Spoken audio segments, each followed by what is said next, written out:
Hər vaxtınız xeyir, hörmətli tamaşaçılar. Biz bugün Şərq TV'nin efirində Evraqi Nəfsə dərgisinin əsasında hazırlanmış Evraqi Nəfsə Araşdırma və Tədqiqatlar kitabı ətrafında söhbət edəcəyik. Söhbətimiz deməli biz müsahibimiz daha doğrusu Bakı Dövlət Universiteti Jurnalistika Fakültəsi Mətbuat Tarixi Kafedrasının müəllimi Samir Mirzəyevdir. Samir Mirzəyev həm də Evraqi Nəfsə kitabında əksini tapan ərəb qrafikalı mətnlərin Latin qrafikasına transliterasiya redaktorudur. O baxımdan Samir müəllim həm də eyni zamanda Birinci Dünya Müharibəsi illərinin jurnalistikasının tədqiqatçısıdır və bizim bir çox dəyərli ana dilli abidələrimizin ərəb qrafikasından Latin qrafikasına keçid prosesində iştirak edib. Evraqi Nəfsədən danışacağıq biz bugün. Evraqi Nəfsə dərgisi və bu dərgi ətrafında yaranan ədəbi mühitdən həmən dövrdə ilk Azərbaycan Xalq Cümhuriyyətinin incəsənət, ədəbiyyat və mədəniyyət dərgisi, yəni bu şəkildə xarakterizə olunur. Evraqi Nəfsə mətbuat tarixçilərimiz tərəfindən ixtisaslaşmış bir dərgidir və bu dərginin tarixi əhəmiyyətindən, bugünkü aktuallığından söhbətə açacağıq. Onu xatırladım ki, biz bu Evraqi Nəfsə Araşdırmalar və Tədqiqatlar, hansı ki mənim müəllifim olduğu bu kitabda deməli xeyli sayda tədqiqatlar, əlavə məlumatlar var və bu məlumatlar əsasında biz Evraqi Nəfsəni təhlil edib, həm də Azərbaycan Xalq Cümhuriyyəti dönəminin mədəniyyət, incəsənət siyasətini məhz bu dərgi ətrafında təhlilə çəkəcəyik. Samir abi, xoş gəlmişsiniz. Sağ olun, xoş gördük. Birinci biz başlayaq Azərbaycan Xalq Cümhuriyyəti dönəmindən. Azərbaycan Xalq Cümhuriyyəti mətbuat tariximizin alicənə bir şərəfli səhifəsidir və bu dönəmdə kifayət qədər mətbuat orqanları, dərgilər nəşr olunubdur.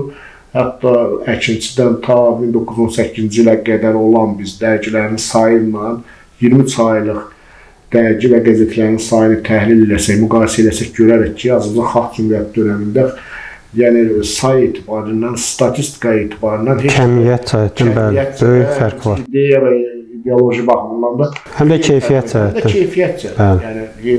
Yeni mərhələdir, bəli. Özünə qədərki dövrlərə oxşamayan bir dövrdür, bəli. Çünki artıq burada bir dövlətçilik məsuliyyət, dövlətçilik hissi vardır və bu dövləti yaşatmaq, qorumaq və onun inkişaf elətdirmək, mətbuat söz azadlığının təmini, bütün bunlar Azərbaycan Xalq Cümhuriyyəti dönəmində deməli bizim mətbuatın əsas prinsiplərindən biri olur. Bəli, mətbuat nümayəndələri bunu özlərinin sanki bir mənəvi borcu bilirdilər ki, bu dövlətçiliyi qorumaq, yaşatmaq lazımdır. Sanıram, bu Evraqi Nəfsədən biz danışacağıq ki, bu Evraqi Nəfsə deməli bu kitab ərsəyə deməli gəlib və bunun ərsəyə gəlməsində sizin də çox böyük rolunuz var. Asif Rüstəminin üstünlüyü görmək lazımdır. Eyni zamanda bizim birgə bir fəaliyyətimizin nəticəsində belə bir kitabı ortaya qoymuşuq. Necə qiymətləndirirsiniz bu Evraqi Nəfsənin fəaliyyətini, Evraqi Nəfsəçilərin belə deyək ki, ideya istiqamətlərini necə müəyyənləşdirirsiniz və bu dərginin tarixi əhəmiyyəti nədir? Bəli. Əvvəla çox sağ olun dəvət üçün.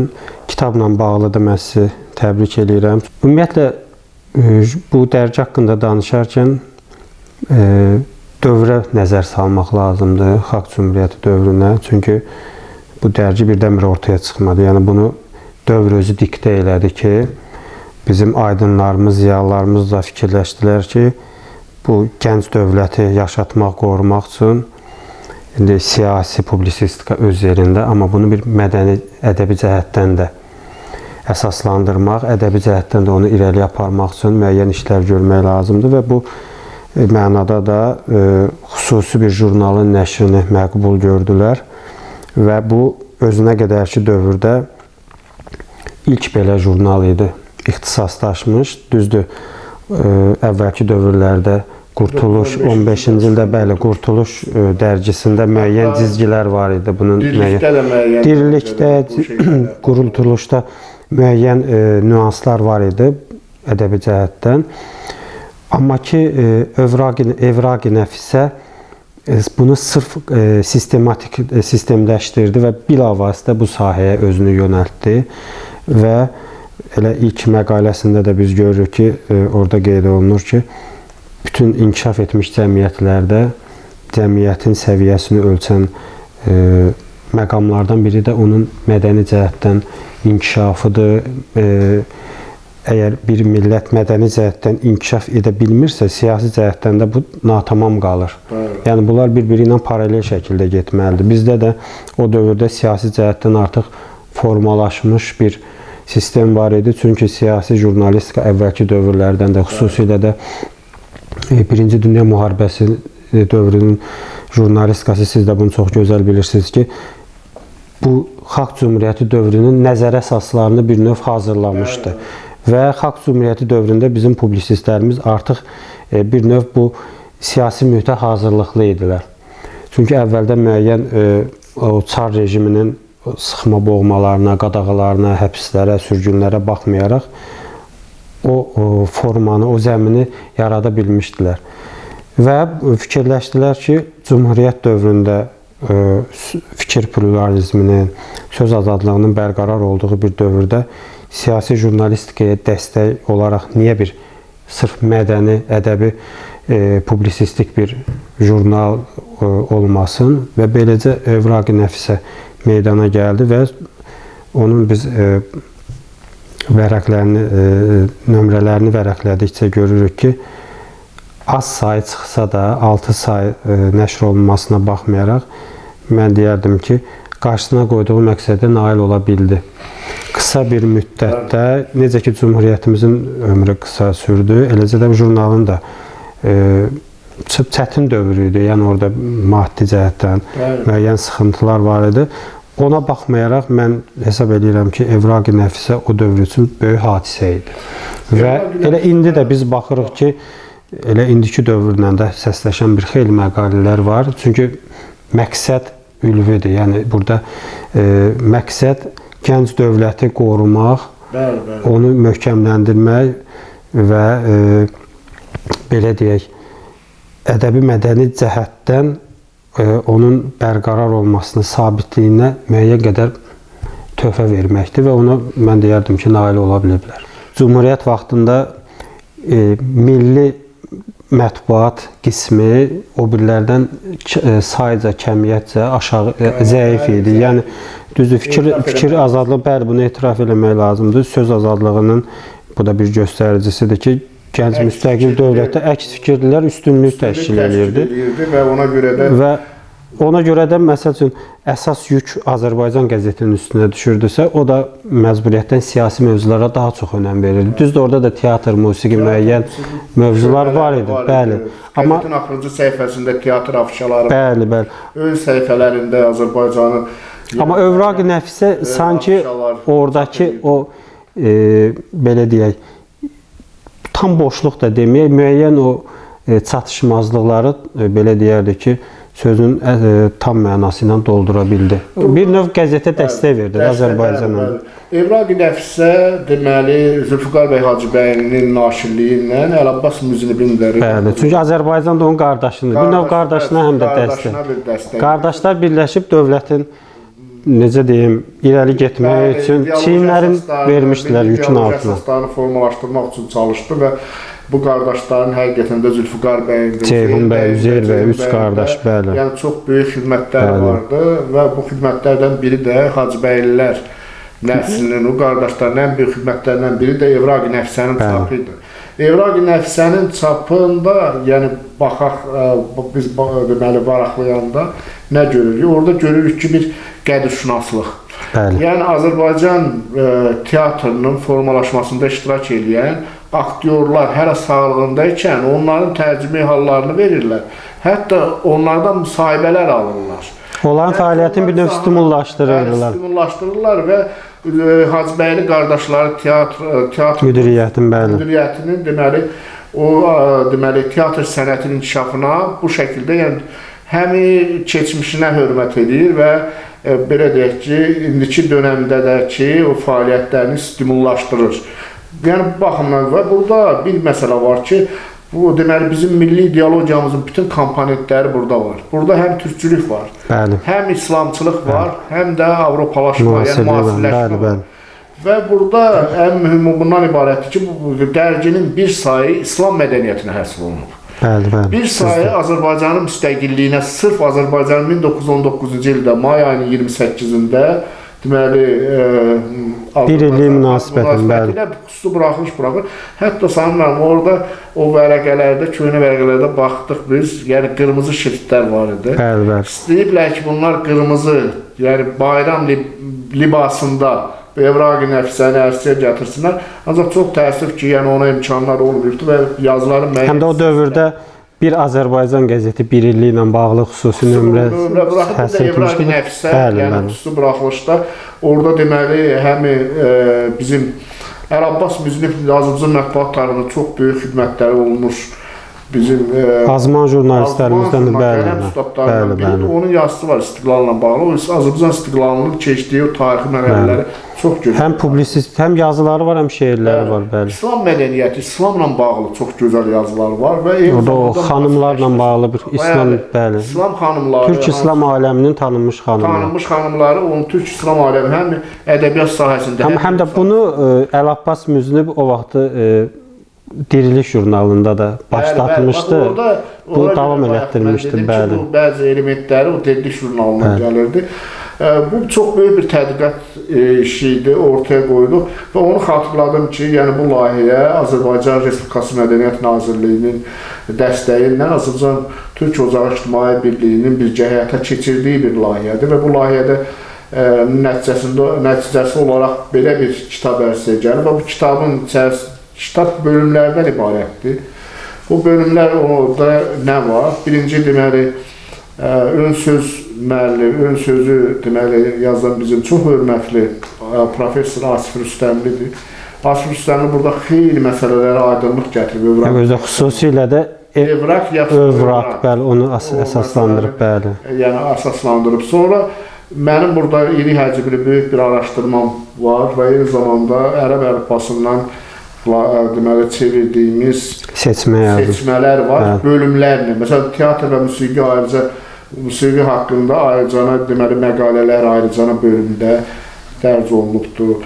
Deməli, dərcidə əksin taxılan afişalar, elanlar ayrıca bölümdə, nəsr əsərləri ayrıca bölümdə, şeir, poeziya ayrıca bölümdə əksini tapıbdır və düşünürəm, hesab edirəm ki, bu bizim mədəniyyət tariximizi, incəsənət tariximizi tədqiq edən insanlar üçün maraqlı mənbələrdən biri olacaq. Sanırım, ümumiyyətlə, yəni həmən dönəmə yenə biz qayıdaq, bu evraq-ı nəfsənin çap olunması və təbii ki, həmən dönəmlərdə milli ideologiya öndəydi və milli ideologiyanın formalaşmasında incəsənətin, mədəniyyətin rolunu daha gözəl bilirdilər. Bax, bu kitabın, ümumiyyətlə bu dərginin ərsəyə gəlməsində iştirak edən o insanlara da biraz belə deyək ki, vaxt ayıraq. Məsələn, orada Molla Pənah Vaqif zamanında yaşamış şair, ancaq onun tərcümə halı verilirdi. Məsələn, Türkiyə yazarları, yazıçıları, şairlərinin əsərləri də burada dərc olundu. Bu həm də birliyin, Türk dünyasının birliyinin bir... Hakim, siz bayaq çox yaxşı bir nöqtəyə diqqət çəkdiniz, qədirşünaslıq məsələsi. Mən istəyirdim oradan qayıdım. Yəni, burada bizdə əvvəlki dövrlərdə də olubdur. Mən xüsusilə məktəb jurnalında bunu görmüşəm. Dəbistanda olub, Dəbistanın bir nömrəsi ayrıca olaraq Həsən bəy Zərdabiyə həsr olunub. Sonra məktəb jurnalında olub, Sabirlə bağlı olub, Mirzə Fətəli Axundovla bağlı olubdur. Və bu, mən onlarla müqayisə edəndə görürəm ki, bu onların elə ki, bir üst səviyyəsidir. Yəni, burada elə ilk o məramnaməsində də qeyd edir ki, biz həm dünyadan köçmüş və həm də dünyada bizimlə eyni dünyanın hali həyatda olanların həyat və fəaliyyəti, tərcümə halını veririk oxuculara. Bu keçmişi unutmamaq və müasir oxucuya necə deyim, çatdırmaq məqsədi daşıyırsa, ikinci cəhətdən də hazırda, yəni o dövr üçün yaşayan, fəaliyyət göstərənlər üçün də bir stimul mənbəyidir ki, yəni bizim fəaliyyətimizi ictimaiyyət görür. Çünki ictimaiyyətə göstərən əsas mənbələrdən biri də mətbuatdır. Xüsusilə də orada birinci nömrə çox təsirlidir. Hüseyn Ərəbliyə oradan belə görünür ki, bu Hüseyn Ərəblinin deyəsən sağlığında bu prosesə başlanılır ki, onun, amma deyir biz onun rəngli şəklini hazırladığımız halda təəssüf ki, indi qara çərçivəli, haşiyəli şəklini paylaşırıq. Yəni bu bir millət övladına, bir vətən övladına verilən qiymətin mən deyərdim ki, ən üst səviyyəsidir. Həm də heç bir təmanna gütmədən, yəni onun tək Ərəbli ilə bağlı deyil. Orada siz də bilirsiniz ki, bizim digər orada Kazım haqqında bəli.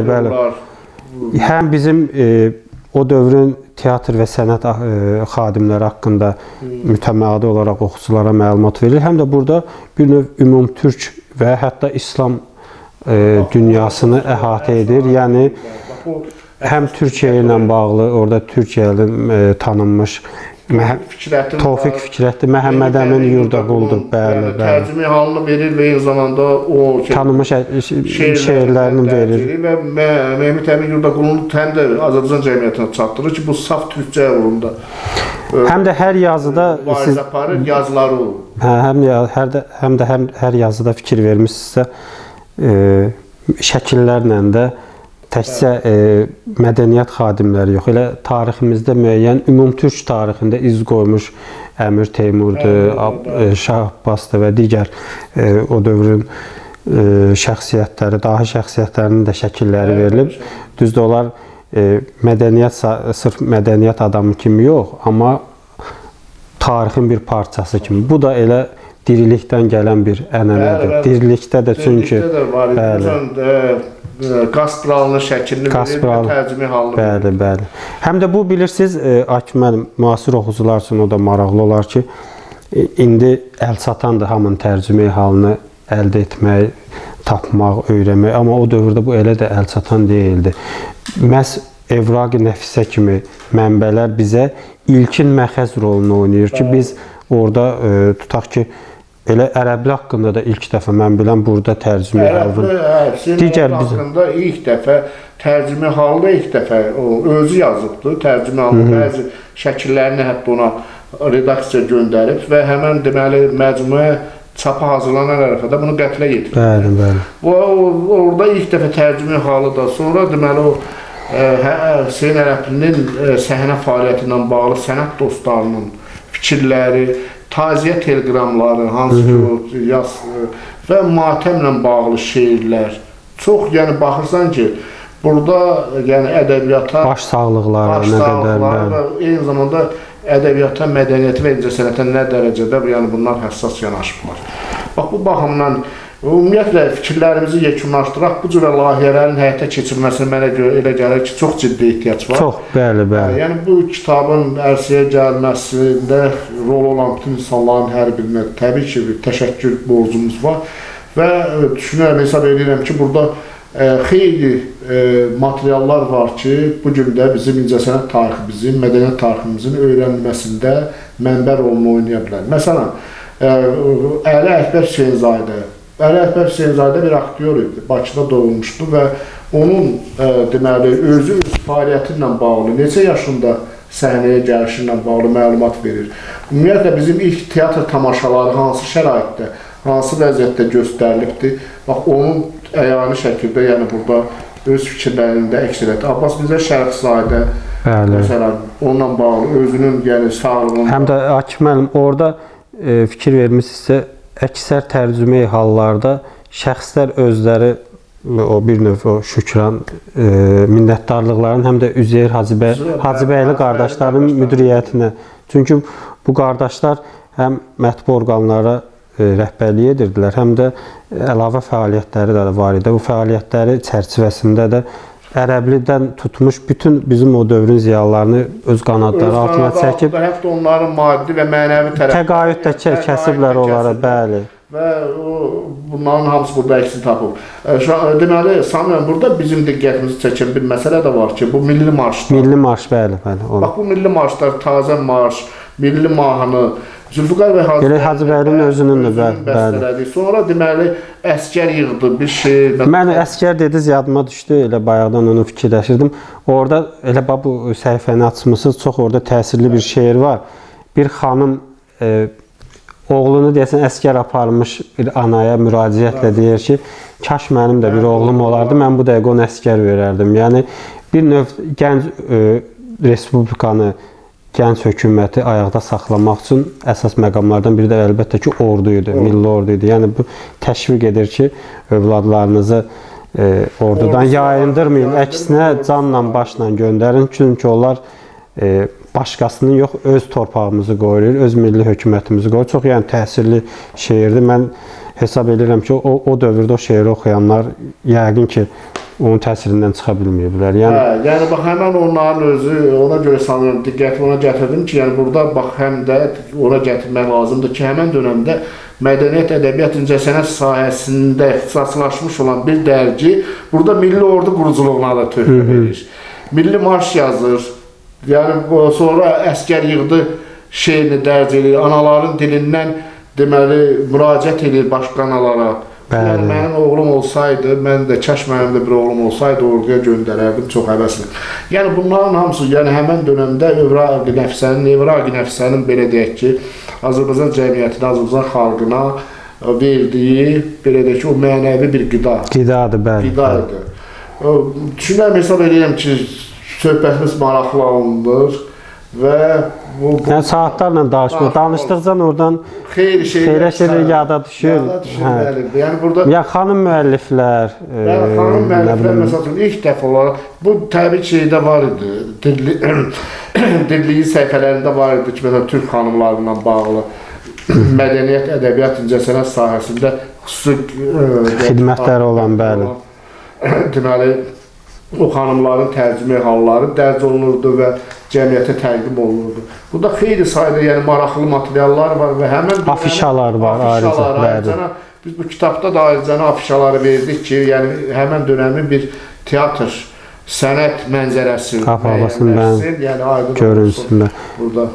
Yəni bu dərginin əhəmiyyəti çox böyükdür. Hesab edirəm ki, inşallah yəni bu dərginin müxtəlif istiqamətlərdə o yazılara əsasən bizim həm təhlilçilərimiz, həm mətbuat tarixçilərimiz, həm incəsənət tarixində də bəli, bəli. Yəni o nömrələrin hər birindən çıxış edib, ayrıca mən deyərdim, hətta bir tədqiqat işi də aparmaq olar. O baxımdan bir daha təşəkkür edirəm gəldiyinizə görə. Mən təşəkkür edirəm, sağ olun. Minnətdarlığımızı bildiririk və düşünürəm, hesab edirəm ki, Azərbaycan Mədəniyyət Nazirliyinin dəstəyi ilə və Azərbaycan Türk Ocağının layihəsi əsasında hazırlanan bu kitab kifayət qədər geniş oxucuların və eyni zamanda tədqiqatçıların diqqətini çəkəcək. Məhz burada söhbətimizi tamamlamaq istəyirəm. Çox sağ olun, diqqətinizə görə.